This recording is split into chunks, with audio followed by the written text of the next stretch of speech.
Life changes in ways you can't predict. I've always thought myself strong, a chief, a father, a pillar in my community. But nothing could have prepared me for this. Nothing prepares you for the sight of your children. Your legacy brought home lifeless. This is the story of how I lost my 3 boys and 7 other children from our village in one of the most tragic accidents I've ever seen. If you're watching this, I hope it stays with you, not as pain, but as a lesson.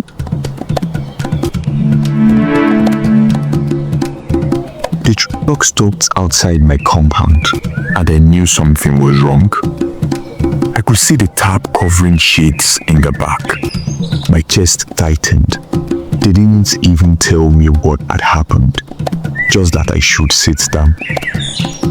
Then they started unloading the bodies. 10 of them.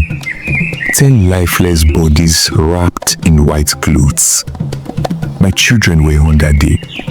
My boys, Chuka, Ifeanyi, and Ekene, were gone. I am Okonkwo, and I have lived through many things. But nothing prepares you for seeing your children brought home like that. Not even my title could protect me from this pain. It happened on their way to the city. The children had been on their way to represent our village at a cultural dance. My boys loved to dance. I remember how they practiced in the evenings. Their laughter filled the air. They were so excited to make me proud. But then the bus carrying them collided with a tanker on the highway. The tanker exploded. Witnesses said the bus caught fire before anyone could escape. 10 children from our village died in that crash. 10 lives snuffed out in seconds.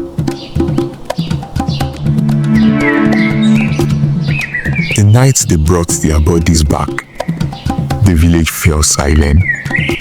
People gathered outside my compound, but no one said a word. What could they say? I was sitting there staring at the shrouded figures, unable to cry. I remember touching Shuka's cloak, hoping it was all a mistake. Maybe if I unwrapped it, I would see him sleeping, but I couldn't bring myself to do it. I just sat there, my hands trembling, my heart heavy. The mothers of the other children wailing loudly. Some fainted. Others clawed at the heads in grief. But I couldn't make a sound.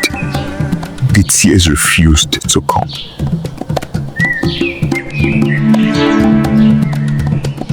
The driver survived.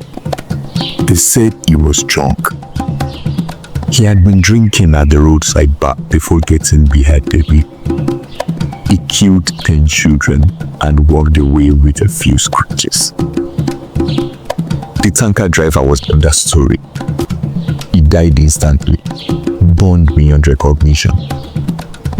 People say he had been speeding, trying to overtake another truck. Both of them were reckless, but it was our children who paid the price. As a chief, I am supposed to settle disputes, keeping peace in the village.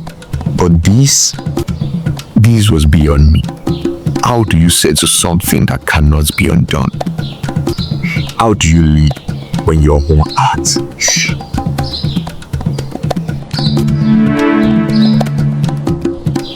We buried them the next day. 10 graves were dug side by side in the village cemetery. My boys were buried together, just as they had lived. It was the first time I cried, the first time I allowed myself to feel the weight of it all. I couldn't speak during the burial. My legs felt too weak to carry me. They brought a chair for me to sit, and I watched as the coffins were lowered into the ground. The other parents were inconsolable. The wailing filled the air, cutting through the silence of the village. It was the kind of sound that stays with you, haunting your dreams.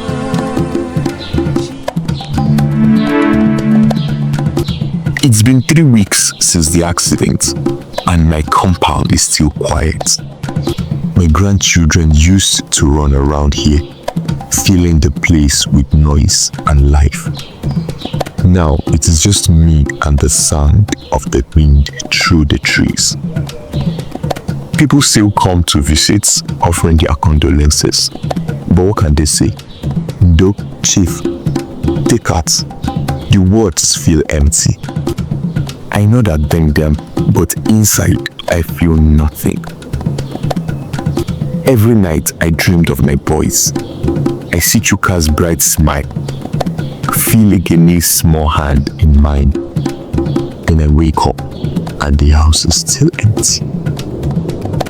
The village wants to hold a memorial for the children.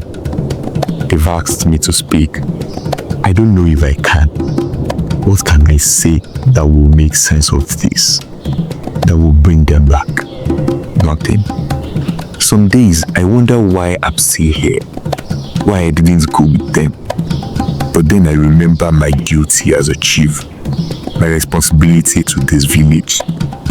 I may have lost my boys, but I still have my people. And so I carry on, one day at a time, even as the weight of their loss threatens to crush me. Because that's what you do, you carry on, even when it feels impossible. If you're watching this, drunk driving, reckless speeding, these are not just mistakes. They are choices that destroy lives. Drivers, remember the weight of your responsibility. Passengers, if something feels wrong, please speak up.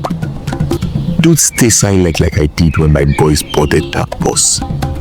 And to parents, hold your children very close. Celebrate their laughter, their dreams, their lives. I've learned to carry this pain because I must. But for you, I hope my story serves as a lesson. Life is fragile. Every decision matters. If you're yet to subscribe, this is Dr. Safety, and I hope I have been able to teach you a lesson. I remain your host. Till next time, I love you.